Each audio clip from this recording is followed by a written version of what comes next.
that he unearthed there in this tunnel that led on the 11 miles underneath the mountain that had round houses and little cities and had giant 6.5 to 10 feet tall and hieroglyphics, and they had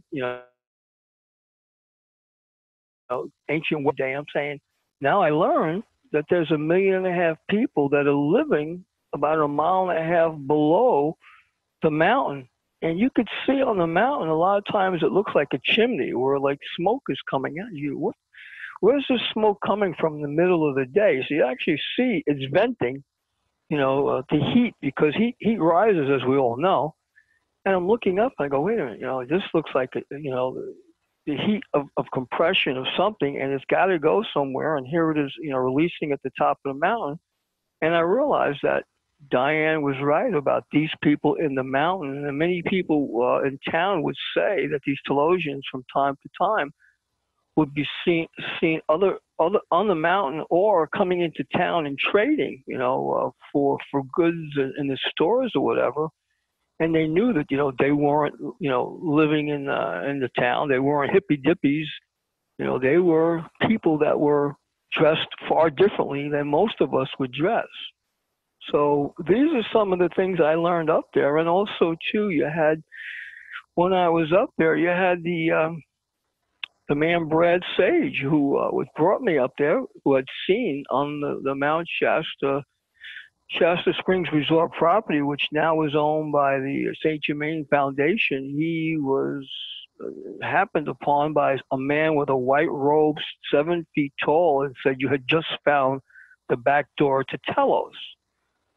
So the man invited my friend Brad Sage and his daughter into the opening there, and Brad and his daughter said, "Thank you, but no thank you." And as they walked away, they turned around. This man just mysteriously was gone as quickly as he came, and they had no idea what happened to him.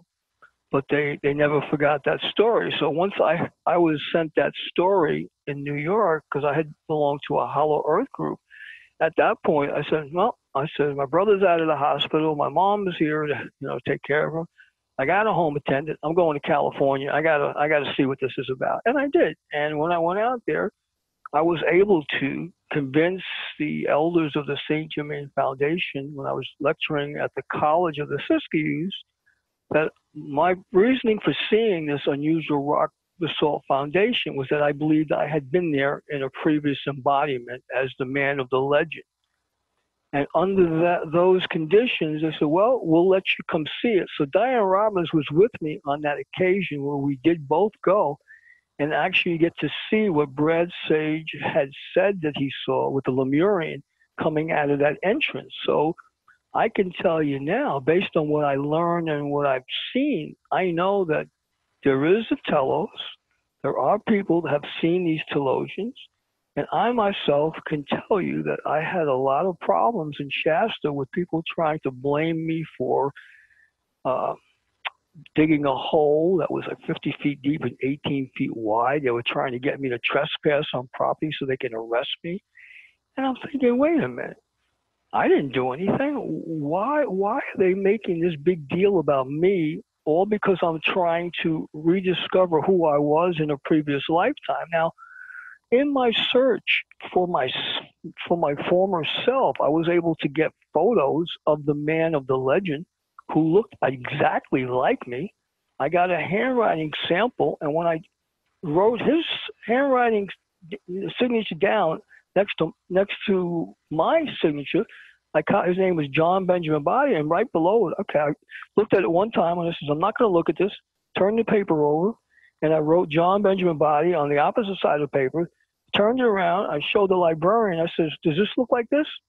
She goes, oh, my God, that's exact. I said, thank you. And I knew.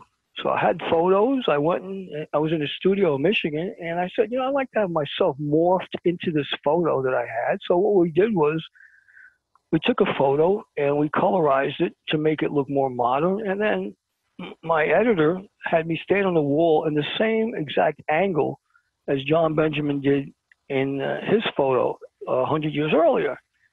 And then my guy just took me and he just morphed me right into the old photo.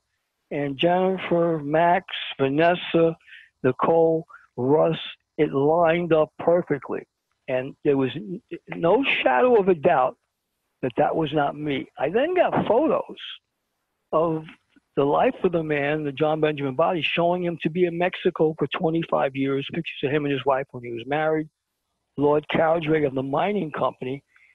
And I realized I, unbeknownst to me, learned how to speak Spanish, and I'm not even Spanish. I like soccer, and I'm an American, and I was following English soccer to come to find out was I was doing everything that John was doing in a previous lifetime. He built the railroads in Mexico.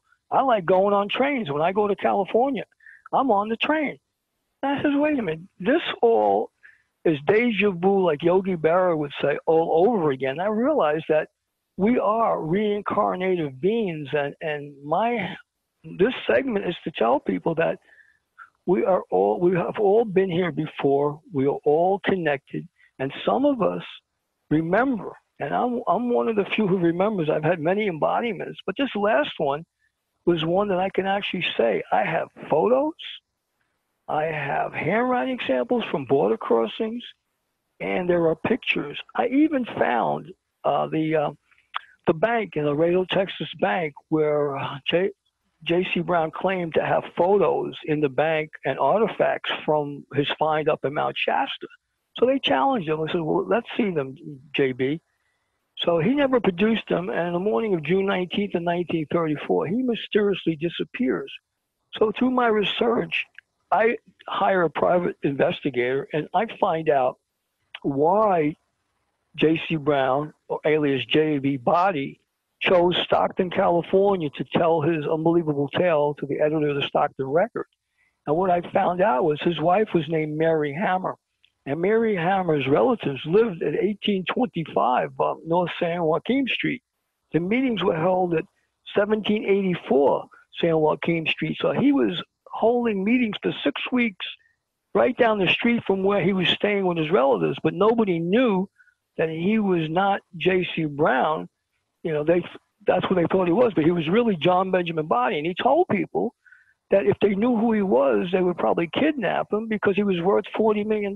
So when I'm reading, I said, wait a minute, I have to find a man who was older in age, worth $40 million in 1904, worked for the Lord Cowdray Mining Company all of his life as a geologist and engineer, and going through the border crossings of Laredo, Texas, to leave his money in the Laredo, Texas National Bank, which is now the BBH Bank. So when I had the private investigator look this up, I found out that the money, the vault, there was still an account there in that bank it was opened by Job Hammer, which was his father-in-law, and his brother-in-law, Thurston, also had a signatory to go to that bank, and his brother Alfred, and also another relative had the rights to go to that bank to go check out these artifacts. But today, the relatives who live at 1825 North San Joaquin Street, Stephen and Robert, both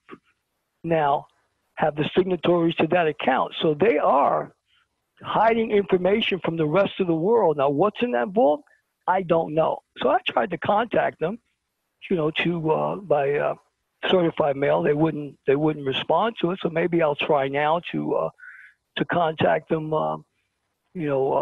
casually, whatever. It's to say, hey, you know what? It's time you guys tell the truth. So after going public with all this, Mike Fitzgerald, the editor, actually the columnist for the Stockton Record newspaper, sent me information about, the actual articles that were printed in 1934 about this story.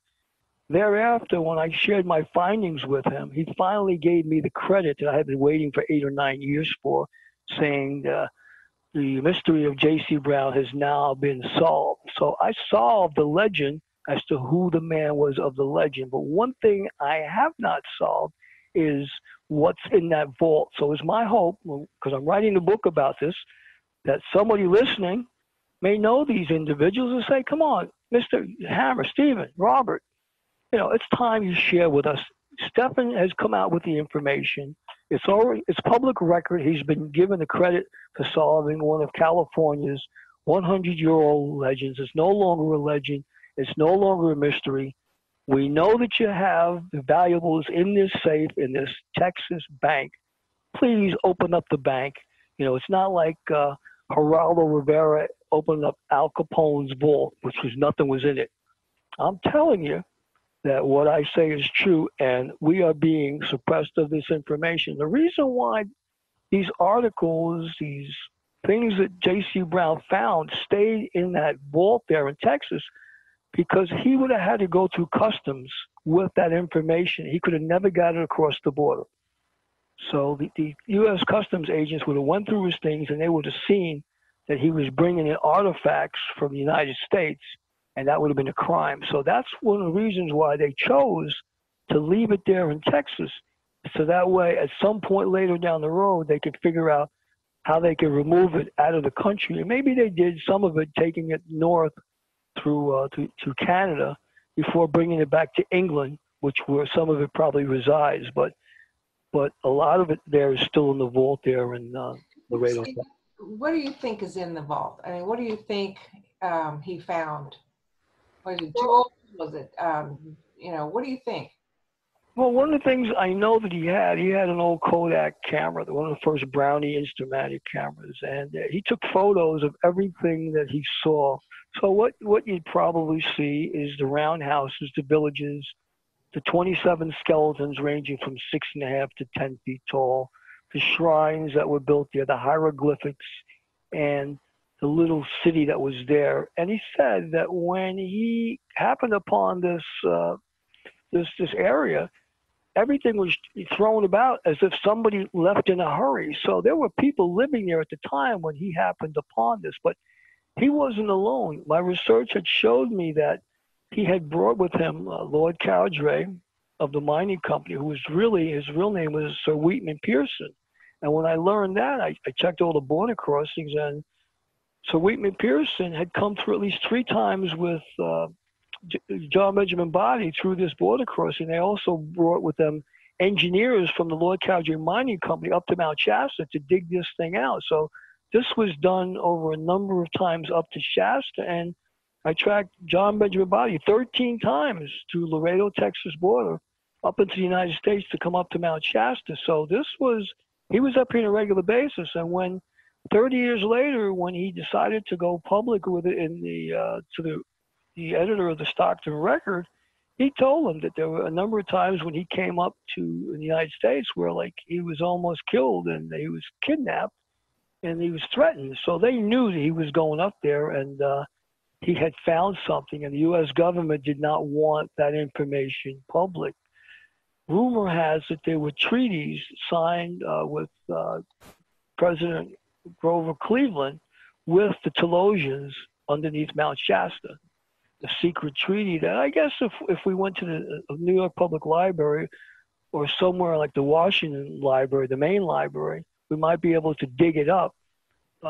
And you won't be able to take it out. You have to if you're able to take a picture of it, or you'd have to write down what you got. But there is an actual treaty that was signed with these people, from this underground civilization. So they want no part of the upper world because they know that we are barbaric in nature, and people are not going to change. I mean, you could say to someone you love them, but you have to demonstrate your love. And I think the human race has a long way to go before they demonstrate that they have compassionate, kind, caring, and sharing, and want that for the rest of the world. So, Stephan, can you excuse me for one moment?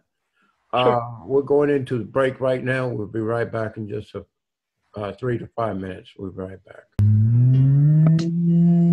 Meanwhile, back at the ranch. Welcome to the Captain Max Steel Show. You're listening to Wolf Spirit Radio.